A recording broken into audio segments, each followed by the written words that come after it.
It's piano music.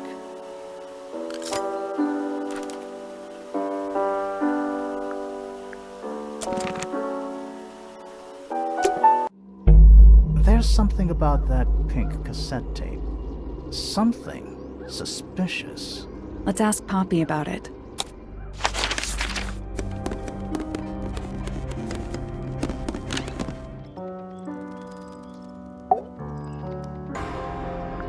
I need to confirm something with you, Poppy. Confirm away. What can you tell us about this cassette tape? Is it yours? It belongs to Freya. She liked to have music playing while she was painting, you know. And do you know what kind of music is on this tape? No idea. Acid jazz? It's piano music. Sounds an awful lot like your music, to be honest. Sure it doesn't belong to you? Why are we even talking about this? Cassette tapes have been redundant for a good few years now. The tape was found at the crime scene. It was in the gramophone. It's not mine. I'd never own anything like that. Why not? Not my color.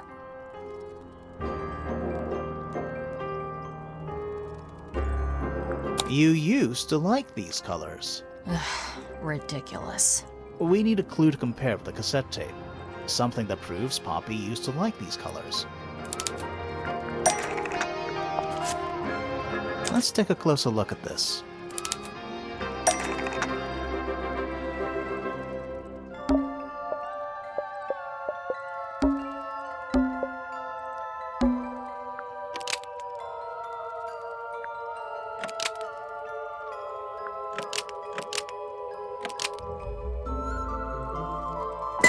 The pink cassette tape found at the crime scene matches the pink cassette player used by Poppy in this old photo.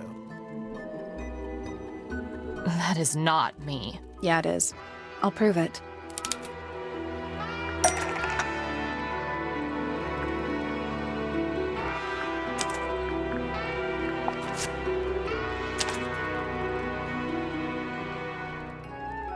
You look a little different, but Fifi and Freya are pretty recognizable. It's clearly a photo of you with your two best friends. Why'd you tear it up and then hide it? I think the answer is pretty straightforward. Poppy hates Fifi and Freya now. You sure about that? Not entirely. I think the answer is pretty straightforward. Poppy doesn't want to look like that anymore. That's it. Makes this whole thing seem kind of irrelevant. Maybe. It depends on the reason. The reason she doesn't want to look like that anymore? The passage of time is a powerful thing. Hold on. This means that pink cassette tape does belong to you, Poppy. It used to. I recorded some piano music onto it and gave it to Freya as a gift. Years ago. Freya could have easily been listening to this tape at the exact moment she was killed. There's gotta be a connection between the tape, the gramophone, and the murder. There's one other thing I want to know. How did it get that crack down the middle? I have no idea.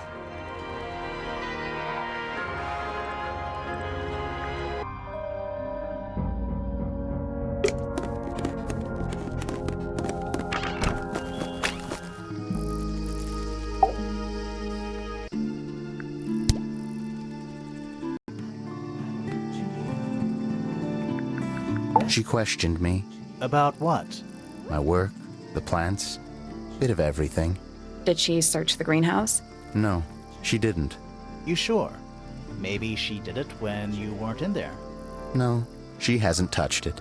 How can you tell? Trust me, I can tell. She was always kind to me. She'd come into the greenhouse when I was working, sometimes by herself, sometimes with Poppy. I think they were just bored at first. Eventually, they started asking questions. About what? Poppy wanted to learn about flowers. Freya, she used to ask me about the insects. Insects? One of my jobs is to protect plants from things that might eat them. Freya brought me this little glass box, leaves and twigs inside. She'd say, put all the troublemakers in there. Every day I'd put a handful of beetles and other things in the box. Then she'd come along and take it away. I didn't really understand her, but she was always kind. Wait, those are mine, the earmuffs. They went missing about a week ago. What do you need earmuffs for? I use them for gardening sometimes. Why? You don't own a chainsaw, do you? No. I wear them while I'm gardening, and it stops people from trying to talk to me. That's genius.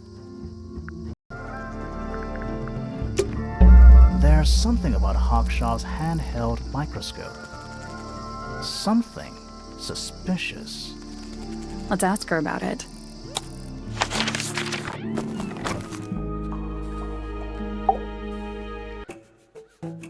This little microscope thing, you said you used it to search the greenhouse. And this would make perfect sense, if you knew what my client had asked me to find. Of course, I still have no intention of disclosing that information. You're such a tease, Hawkshaw. Don't worry, we already worked out what you're searching for.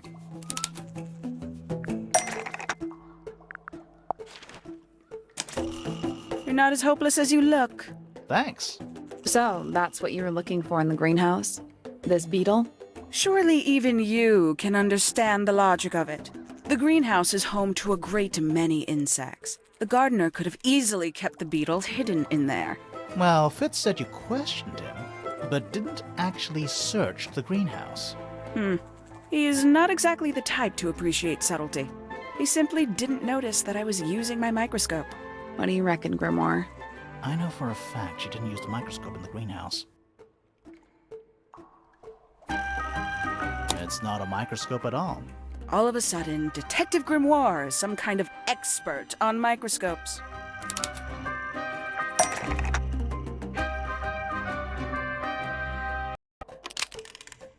The handheld microscope, according to Fifi, uses a telescopic lens, so Hawkshaw lied about it. I'm inclined to believe Fifi when it comes to stuff like this. Hawkshaw, why did you lie about owning a telescope? When you were a child, what did you aspire to become? A detective? Naturally. Emperor of the Galaxy? I wanted to be an astronomer. Really? I harbored a desire to understand the secrets of the wider universe. A fool's errand, to be sure, but a seductive one. At 15, I decided instead to apply my intelligence to the world around me, and so I became a detective. But the yearning for elusive knowledge is a powerful force. I tried to keep it with me. Sorry, but we're way off track. What's the deal with the little telescope? A memento from my childhood. Little more than a toy. Why did you bring it with you? When I discovered that it was Professor Pointer who had hired me, I dared to consider it something of a planetary alignment. I had hoped he might sign my telescope. An extremely childish indulgence, I admit. I never would have guessed. Hold on. You're admitting you didn't use it in the greenhouse then? Correct. As it happens, I have no need to search the greenhouse to such a degree. Professor Pointer doesn't consider the gardener a suspect in our theft investigation. So, who is your suspect? Things have become complicated. My lead suspect is your murder victim,